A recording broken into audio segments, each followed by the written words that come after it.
నమస్కారం. అద్దెంకి న్యూస్కి స్వాగతం.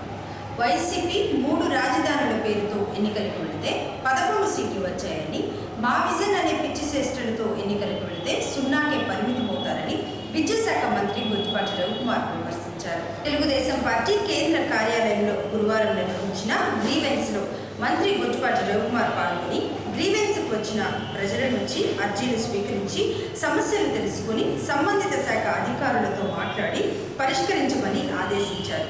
ఈ సందర్భంగా మంత్రి రవికుమార్ మాట్లాడుతూ జగన్ రాష్ట్రాన్ని సర్వనాశనం చేయాలనే లక్ష్యంతో మాట్లాడుతున్నారని, 3 రాజధానుల పేరుతో ఒక్క ఇటుక కూడా పెట్టకుండా 450 కోట్లు ఖర్చు పెట్టి తన కోసం ప్యాలెస్ నిర్మించుకున్నారని, అమరావతి నిర్మాణ పనులు వేగవంతంగా జరుగుతున్నాయని చూసి ఓర్చుకోలేని జగన్ విషం కక్కారని రవికుమార్ ఆగ్రహం వ్యక్తం చేశారు.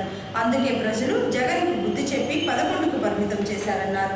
జగన్మోహన్ రెడ్డి గారు మాట్లాడుతున్న విషయం రాష్ట్రాన్ని సర్వనాశనం చేసే దశలో ప్రయాణం కొనసాగుతుంది. ఆయన మీరు చూసుంటారు, మన రాష్ట్రం విభజన అయిపోయిన తర్వాత మేమందరం కూడా హైదరాబాద్ అసెంబ్లీలో పాల్గొనేవాళ్ళం. అసెంబ్లీ సెషన్స్లో ఆ రోజు అసెంబ్లీ సాక్షిగా రాజధాని అమరావతికి మాకు ఇబ్బంది ఏం లేదు, 30,000 ఎకరాలు తగ్గకుండా ఉంటే బాగుంటుందనే మాట ఆ రోజు మాట్లాడాడు. తర్వాత మళ్ళీ నేను ఇక్కడే ఇల్లు కట్టుకున్నాను, అమరావతి నాకు ఇబ్బంది ఏమి లేదు, ఇక్కడే నేను ఇల్లు కట్టుకుంటున్నానని చెప్పి అది ఒక మాట చెప్పడం జరిగింది. మళ్ళీ ఎలక్షన్ అయిపోయి ముఖ్యమంత్రి అయిపోయిన తర్వాత 3 రాజధాని అనే పేరుతోటి కాలయాపన చేశారు.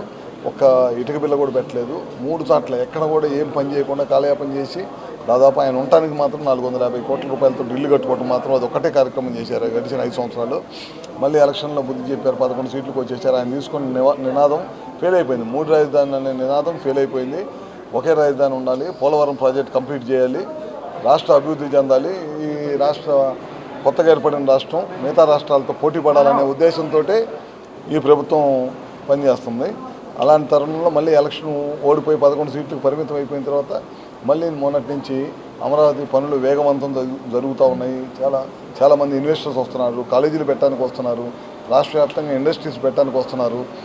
ఒక కాన్ఫిడెన్స్ పట్టుకొచ్చారు. మళ్ళీ ముఖ్యమంత్రి గారు కాన్ఫిడెన్స్ని తీసుకొచ్చి చంద్రబాబు నాయుడు గారు మళ్ళీ దేశ విదేశాలు తిరిగి ఇన్వెస్టర్స్ రంగాన్ని తీసుకొచ్చి రాష్ట్రం మిగతా రాష్ట్రాలతో పోటీ పడాలనే ఉద్దేశంతో చేస్తే మళ్ళీ నిన్న మొన్నట్లో మళ్ళీ మొదలుపెట్టారు మావిగన్తో ఎలక్షన్కి వెళ్తానని. మొన్న 3 రాజధానులతో ఎలక్షన్ పోతే 11 సీట్లకు వచ్చారు. ఈసారి మావిగన్ అనేది పిచ్చి శాస్త్రంతో ఎలక్షన్ పోతే కనుక ఈసారి 0తో వెళ్ళిపోతారనేది చెప్తాను.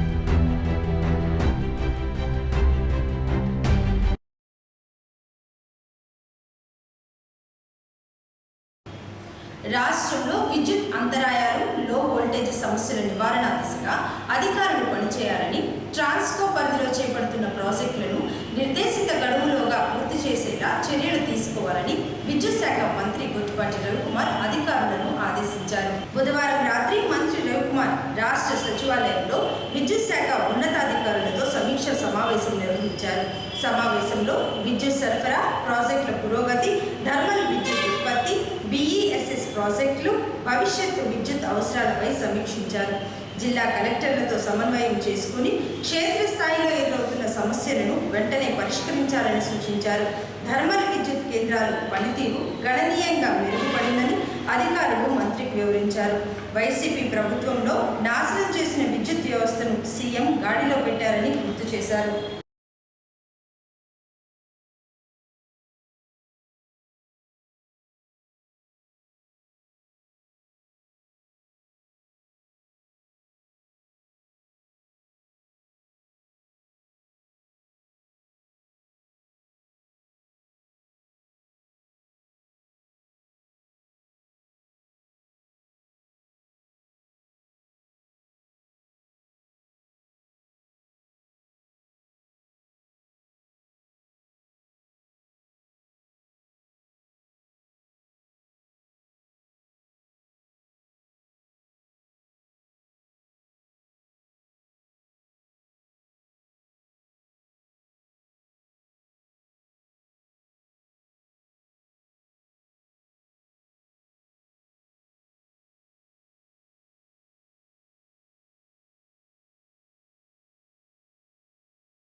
ఈ ఏడాది తక్కువ వర్షపాతం నమోదు కానున్న నేపథ్యంలో రైతులు తక్కువ నీటితో సాగయ్యే పంటలు సాగు చేసుకోవాలని వ్యవసాయ శాఖ సహాయ సంచాలకులు ఎఫ్రాయిం అన్నారు.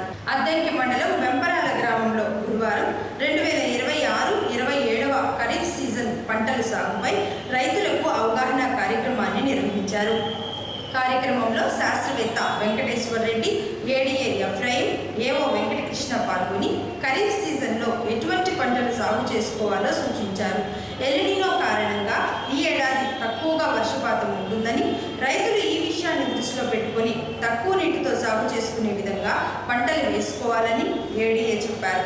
రసాయన ఎరువులు వాడకం అనేది తగ్గించి సేంద్రియ వ్యవసాయం వైపు మొగ్గు చూపాలని, అప్పుడే అందరూ ఆరోగ్యకరంగా ఉంటారని ఎఫ్రాయిం పేర్కొన్నారు. నా పేరు డాక్టర్ తూ వెంకటేశ్వర రెడ్డి, సేద్య విభాగం శాస్త్రవేత్తని, కృషి విజ్ఞాన కేంద్రం, మన ప్రకాశం జిల్లా దర్శి. ఈరోజు ఈ వాల్డిక్టరీ ఈ శిక్షణ కార్యక్రమానికి ఇచ్చేసినందుకు నేను ముందు మీకు మాట్లాడిన దాన్ని బట్టి వరి, మొక్కజొన్న, మిరప, పొగాకు వేస్తున్నా అన్నారు. దానికి తోడు కొద్దిగా గరప నేలలు, ఎర్ర నేలలు ఎక్కువ ఉన్నాయి, నల్ల నేలలు కొద్దిగా తక్కువగా ఉన్నాయి. అంటే మిగతా మీ మండలంలో నల్ల నేలలు ఎక్కువ సహజంగా, మీ ఊర్లో తక్కువ అని చెప్పారు. దాని తర్వాత కూరగాయలు వేస్తా అన్నారు.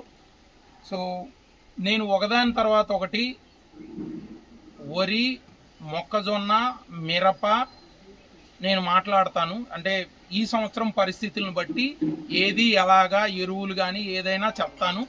అయిపోయిన తర్వాత మీరు ఏదన్నా ఉంటే నేరుగా అడగండి, ఇబ్బంది ఏం లేదు, నేను మాట్లాడతాను. తర్వాత కూరగాయల గురించి అయితే మాత్రం మీకేందో అడగండి, దానికే మాట్లాడతాను. అది. సో ముందుగా వరి.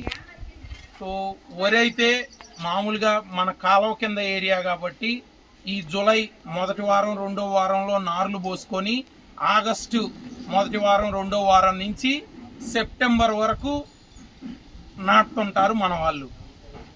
ఈ పరిస్థితుల్లో ఈ సంవత్సరం మీరు గుర్తుపెట్టుకోవాల్సింది, జూలై 5 నుంచి 7వ తారీఖు లోపుగా మోస్తారు నుంచి భారీ మోస్తారు వర్షాలు 1 లేదా 2 రోజుల్లో పడే అవకాశాలు ఉన్నాయి. అలా పడి కొద్దిగా నీటి కుంటలు అయినా ఉండి నీరు జాగ్రత్త చేసుకునే వీలుంటే, చెరువులు కానీ కుంటలు తీపించుకున్నాయి కానీ ఉంటే జాగ్రత్త చేసుకుంటే మీకు నీళ్ళకి ఉపయోగపడతాయి. లేదు అంటే మాత్రం బోర్లు కింద ఉన్న వాళ్ళు ఎవరైనా సరే, ఒక కారు మనకి 5.5 నెల మనకి కారు పండిద్ది. 5.5 నెలలు అంటే 6 నెలలు అనుకోండి, దాదాపుగా 6 నెలలు మనకు వరి పండిద్ది అంటేనే వరి జోలికి వెళ్ళండి మొదటిగా. ఎందుకంటే ఈ సంవత్సరం వర్షాలు రేపు జూలై మొదటి వారం తర్వాత నుంచి దాదాపుగా తక్కువే. ఈ 5వ తారీఖు నుంచి 7వ తారీఖు లోపుగానే మనకు పడితే వర్షాలు, ఆ పడిన వాన కూడా 1 లేదా 2 పూటల్లోనే పడిపోయిద్ది. చక్కగా ముప్పట్టింది, చల్లగా ఉంది కదా, వీళ్ళేంది తెగ చెబుతున్నారు అనుకోవచ్చు. కానీ దాని ప్రభావం ఏంటంటే, ఇది ఇప్పుడు చల్లగా ఉంటుంది, కాస్త ఎండ వచ్చింది అనుకో ఒక్కసారి 37 డిగ్రీలు పోతుంది. అంటే ఈ చల్లగా ఉన్న ఇదంతా పోయి కొద్దిగా గొప్ప తేమ ఉన్నది కూడా మొత్తం ఆ వేడి లాగేస్తాం. మనమైతే ఇళ్లలో ఏసీల్లో కూర్చుంటాం, అవకాశం ఉంది కాబట్టి కొద్దిగా చల్లకుండా కాడ కూర్చుంటాం. మనం వేసిన బయట అట్ట కూర్చోలేదుగా, ఎండకి ఎండాల్సిందే, ఆ వేడికి తట్టుకోవాల్సిందే. అందుకని మనం అనుకున్నంత దిగుబడి రాదు. ఒకవేళ పండినా అంత దిగుబడి రాదు. మనం ఎక్స్పెక్ట్ చేసిన, సపోజ్ మీరు కందే వేస్తారు, 5 బస్తాలు ఎక్స్పెక్ట్ చేసారు అనుకో, 1-1.5 వస్తుంది. అంటే ఆ వేడికి ఆ పంట తట్టుకోలేదు, అందుకే దిగుబడి తగ్గింది. ఆ దిగుబడి తగ్గిపోతే మనం ఏం చేయలేము. అంటే ఏం చేస్తాం, ఎండకి ఆ వేడికి మనం ఏం గొడుగు పెట్టలేము కదా, పరదాలు కప్పలేము కదా. అందుకే తక్కువ కాల పరిమితి ఉన్న పంటలు వేసుకోండి, తక్కువ నీరు ఉపయోగించుకునే పంటలు వేసుకోండి. ఈ సంవత్సరం కొత్తగా ఈ ఎల్నినో ప్రభావం వల్ల మీకు తెలియజేయమంది గవర్నమెంట్, అది అందరూ పాటించండి. రెండోది, PMDS కిట్లు ఏమైనా ఇచ్చారా ఈ ఊర్లో? ఎవరైనా వాడుకున్నారా? ఎంతమంది? 4-5 కాదు, మినిమం 50 మంది వాడుకోవాలి. PMDS కిట్లు ఎందుకు వాడుకోవాలంటే, మీరే గమనించండి. భూమి మీద పంట ఉన్న చేలో పోయి మీ కాలు పెట్టండి, ఏమీ లేకుండా విడిగా ఉన్న చేలో పోయి కాలు పెట్టండి, మీకే తెలిసిపోద్ది ఆ టెంపరేచరు, అంటే వేడి ఎంత ఎక్కువగా ఉంటుంది. అందుకే భూమి మీద 365 రోజులు ఏదో ఒక పంట ఉండాలనేది ప్రకృతి వ్యవసాయం సిద్ధాంతం. మీరు చేస్తారు కదా ప్రకృతి వ్యవసాయం, ఇదే 365 రోజులు భూమి కవర్ అయి ఉండాలి ఏదన్నా పచ్చదనంతో. అప్పుడు మన భూమికి ఆరోగ్యము, దాని స్ట్రక్చరు అన్నీ కూడా కాపాడబడతాయి. లేకపోతే భూమి చెడిపోద్ది. భూమి కనుక ఆరోగ్యం సరిగా లేకపోతే మనం ఏ పంట వేసినా మనం అనుకున్నంత దిగుబడి రాదు. ఎందుకంటే దేనికైనా భూమే కదా. భూమి ఆరోగ్యం బాగా లేకపోయినా, దాంట్లో శక్తి లేకపోయినా కూడా మనం అనుకున్న పంట రాదు. కాబట్టి తప్పకుండా మీరు 50 మంది కనీసం, మీ ఊళ్ళో దాదాపు 1000 మంది ఉంటారా రైతులు, 1000 మంది ఉన్నారు కాబట్టి ఒక 50 మంది వేసుకోండి. అదేం పెద్ద ఖరీదు కాదు. 15 కిలోలు కిట్ ఇస్తారు, 1200 ఎంత ఉంటుంది. మీరు భూమి మీద చల్లుకోండి. ఒకసారి చల్లుకుంటే ఆటోమేటిక్గా తేమ ఉంటే అప్పుడే ఇదే ఉంది. లేదంటే దాన్ని పెల్లెట్స్ లాగా తయారు చేస్తారు. అంటే మట్టి, బూడిద, నీళ్లు కలిపి పెల్లెట్స్, అంటే అది ఎండకి ఎండిపోకుండా, పురుగులు తినకుండా గుడ్లులాగా తయారు చేసిస్తారు. అది మీరు ఎప్పుడైనా భూమిలో సంతమాగులూరు మండలం కుందూరు గ్రామానికి చెందిన కొందరు గురువారం వైఎస్ఆర్సీపీ పార్టీ అద్దెకి నియోజకవర్గం ఇన్ఛార్జి చింతలపూడి అశోక్ కుమార్ సమక్షంలో వైఎస్ఆర్సీపీ పార్టీలోకి చేరారు. వీరిని ఇన్ఛార్జి అశోక్ పార్టీ కండువా కప్పి పార్టీలోకి ఆహ్వానించారు. పార్టీలో చేరిన ప్రతి కార్యకర్తకు తగిన గుర్తింపు, ప్రాధాన్యత ఉంటుందని అశోక్ హామీ ఇచ్చారు. అనంతరం పార్టీ బలోపేతం గురించి చర్చించారు.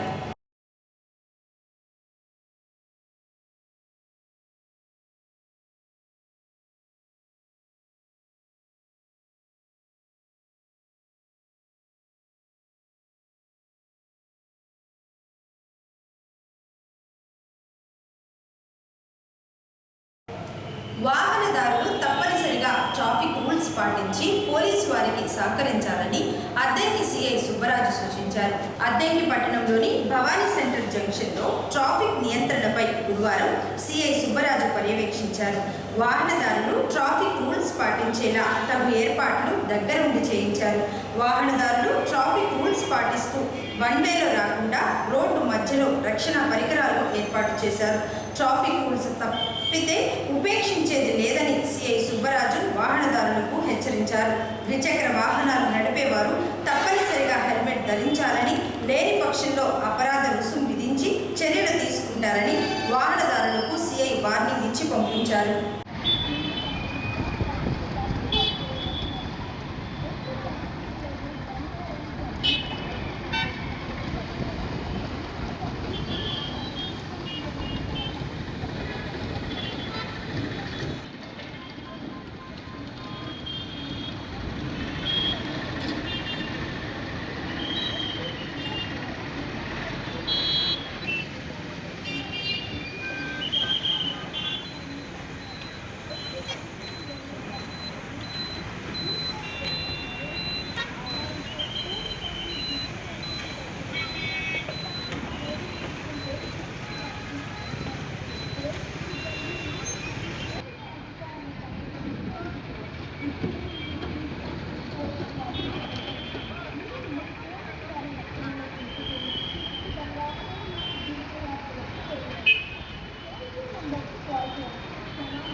నేటి నుంచి Viksit Bharat guarantee for Rozgar Ajeevika mission BGB Ramji పథకం అమలవుతుందని అద్దంకి మండల పరిషత్ అభివృద్ధి అధికారి వరుదిని తెలిపారు. అద్దంకి మండలంలోని 26 గ్రామ పంచాయతీల్లో గురువారం బీబీజీ రామ్జీ పథకాన్ని ఉపాధి హామీ పథకం శ్రామికులచే ప్రారంభించారు. పని ప్రదేశంలో కూలీలు ర్యాలీ నిర్వహించి లాంఛనంగా బీబీజీ రామ్జీ పథకానికి స్వాగతం పలికారు. ఈ సందర్భంగా ఎంపీడీఓ వరుదిని మాట్లాడుతూ మహాత్మా గాంధీ ఉపాధి హామీ పథకం పేరు మారిందని, ఇక నుంచి బీబీజీ రామ్జీ పథకంగా నామకరణమైందన్నారు. ప్రతి శ్రామికుడు కొలతల ప్రకారంగా పనిచేస్తే 312 రూపాయల వేతనం వస్తుందని, గతంలో 100 రోజుల పని దినాలు ఉండగా 125 రోజులకు పెంచారని, శ్రామికులు ఉపాధి హామీ పని దినాలు వినియోగించుకోవాలన్నారు. గ్రామాలలో ఎటువంటి అభివృద్ధి జరిగినా బీబీజీ రామ్జీ పథకం ద్వారా జరుగుతాయన్నారు. ఈ రోజు నుంచి ఎంజీఎన్ఆర్ఈజీఎస్ ప్రోగ్రామ్ ఉపాధి హామీ పథకం పేరు మారింది. Viksit Bharat guarantee for Rozgar Ajeevika mission Gramin అనే దాని కింద మారింది. బీబీజీ రామ్జీ అనే పేరుతో ఇక నుంచి ఈ పథకం అమలు కాబోతోంది. దీని కింద ఇప్పుడు ఇంతవరకు 307 రూపాయలు అత్యధిక వేతనం ఇస్తున్నది. ఇక నుంచి 312 రూపాయలు పడుతుంది రోజువారీ కార్మికులకి. అది దాన్ని అందరూ ఉపయోగించుకుని సద్వినియోగం చేసుకుని వాళ్ళ ఉపాధికి వాళ్ళ జీవనానికి ఉపయోగించుకోవాల్సిందిగా కోరుతున్నాం. అలాగే గ్రామాల్లో ఇక ముందు కూడా ఇదే పథకం కింద రకరకాల పనులు కొన్ని ఐడెంటిఫై చేశారు. ఆ ఐడెంటిఫై చేసిన వర్క్స్ అన్నింటినీ కూడా ప్రతి పంచాయతీ దగ్గర నోటీస్ బోర్డులో ఎంటర్ చేయిస్తాము. ఆ పనులన్నింటినీ కూడా ఇక నుంచి చేపట్టి గ్రామాల అభివృద్ధికి తోడ్పడడానికి వీలవుతుందండి. ఇంతకుముందు ప్రతి ఒక్కరికి ఉపాధి కూలీలకి 100 రోజులు పనిదినంగా ఉండేది. ఈ పథకంలో 125 రోజులు పనిదినాలు పెంచారు. ప్రతిరోజు వేతనం 312 రూపాయలైంది. కాబట్టి దీన్ని గమనించుకుని అందరూ సద్వినియోగం చేసుకోవాల్సిందిగా కోరుతున్నాను.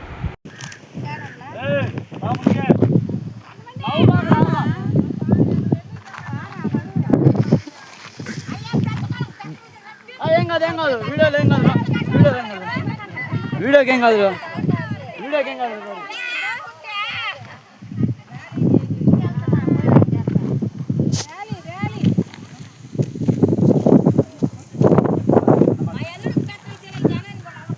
ఎందుకమ్మా వాళ్ళు ఏం చేద్దాం చేస్తున్నావు అమ్మా, మాదేం లేదు, అందుకే నేడ ఉందా వాళ్ళు భయోళ్ళు ఏం చేద్దాం చేస్తున్నాం. మనిషికి అయితే 24 రోజులు నెల వస్తాయి, 4 వారాల మీద.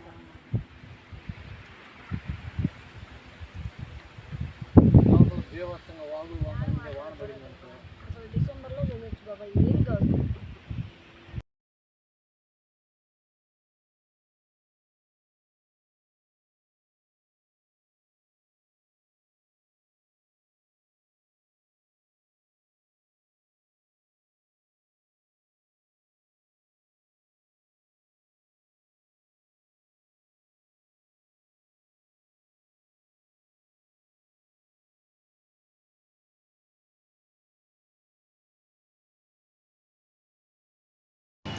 అద్దంకి పట్టణంలోని బంగ్లా రోడ్లో ఉన్న ఎల్ఐసి కార్యాలయంలో గురువారం ఏఐఐఈఏ 76వ ఆవిర్భావ దినోత్సవ వేడుకలు జరిగాయి.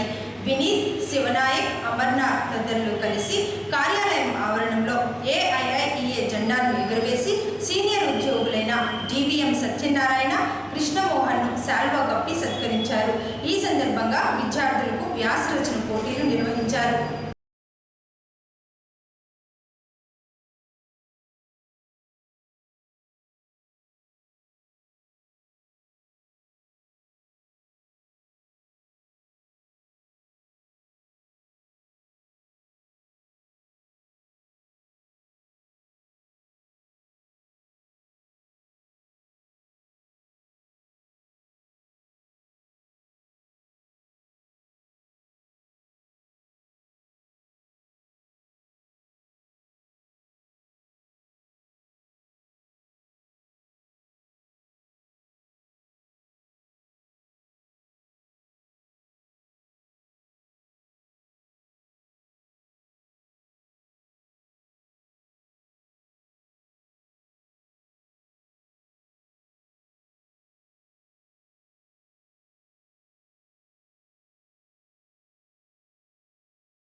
అద్దంకి మార్కెట్ యార్డ్లో ఉన్న పశు వ్యాధి నిర్ధారణ ప్రయోగశాలను సద్వినియోగం చేసుకోవాలని ల్యాబ్ టెక్నీషియన్ దీపిక పశు పోషకులకు సూచించారు.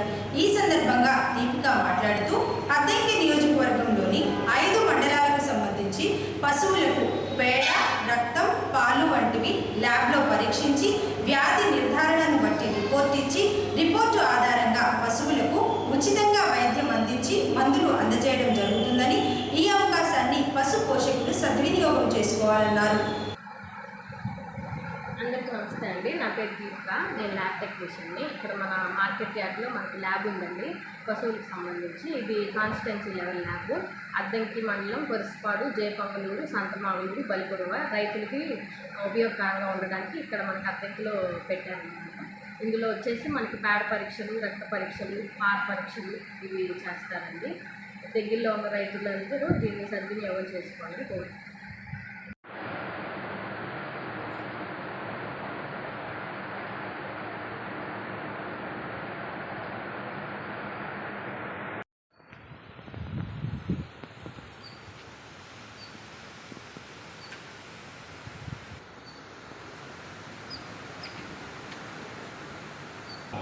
పుట్టంరాజు చక్రధర్ జన్మదినోత్సవం సందర్భంగా బల్లికురవ మండలం సుజాత నగర్ కాలనీలో ప్రాథమిక పాఠశాల విద్యార్థులకు శ్రీరామచంద్రమూర్తి దంపతులు 10,000 రూపాయల విలువ కలిగిన విద్యా సామాగ్రిని అందజేశారు. ఈ సందర్భంగా శ్రీరామచంద్రమూర్తి దంపతులను పాఠశాల తరపున శాలువా కప్పి సత్కరించారు. పిల్లల విద్యాభివృద్ధికి తోడ్పడడమే నిజమైన సామాజిక సేవ అని, ప్రతి శుభ సందర్భాన్ని సమాజానికి ఉపయోగపడే విధంగా జరుపుకోవాలని శ్రీరామచంద్రమూర్తి తెలియజేశారు.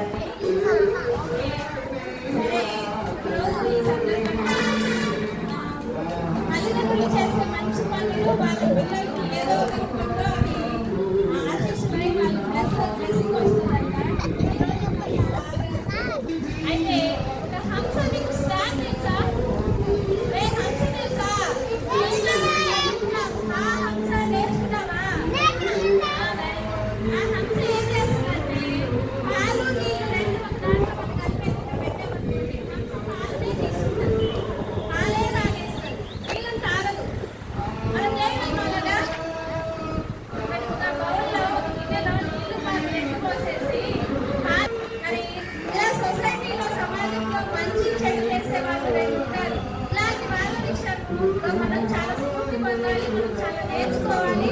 ఒకసారి చాలా మంచి విషయం. నేను కూడా చాలా స్ఫూర్తి పొందుతున్నాను. పిల్లలు కూడా మంచి విషయం. ఏమనుకోండి రోటరీ క్లబ్ అంటే పెద్దయ్యాక ఏం చేస్తారు? ఎడిటింగ్ బాగా చేస్తున్నారు లేకపోతే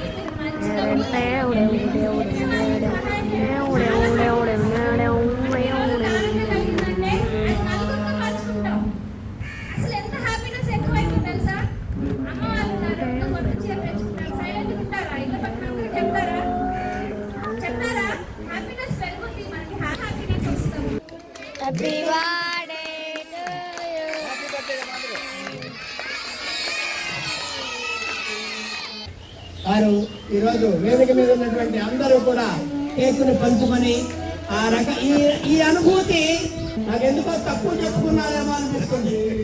మరి ఏమన్నా బాధపడతారని చెప్పలేదేమో, కానీ నాకు తెలిసి అయితే ఈ కాలనీ ఏదో రుణం చేసుకున్నాం, ఏదో అదృష్టం చేసుకున్నది. ఈ కాలనీ దాదాపు 10,000 రూపాయలు విలువ చేసేటువంటి crown size notebooks and copy writing notebooks కూడా ప్రతి పిల్లవాడికి 5 నోట్ పుస్తకాలు, 2 తెలుగు, ఇంగ్లీష్ కాపీ రైటింగ్స్ ఇస్తూ చక్కని దస్తుడి కోసం మంచి కాస్ట్యూమ్ పేపర్లు కూడా ఊరగా ఎందులో తగ్గరే ఇచ్చారు.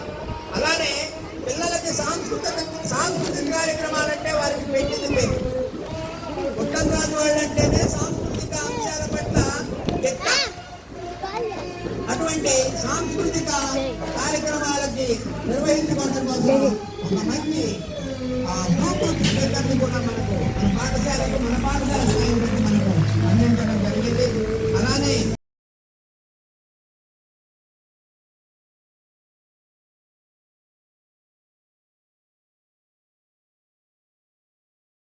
అద్దంకి న్యూస్ ఇంతటితో సమాప్తం. నమస్కారం.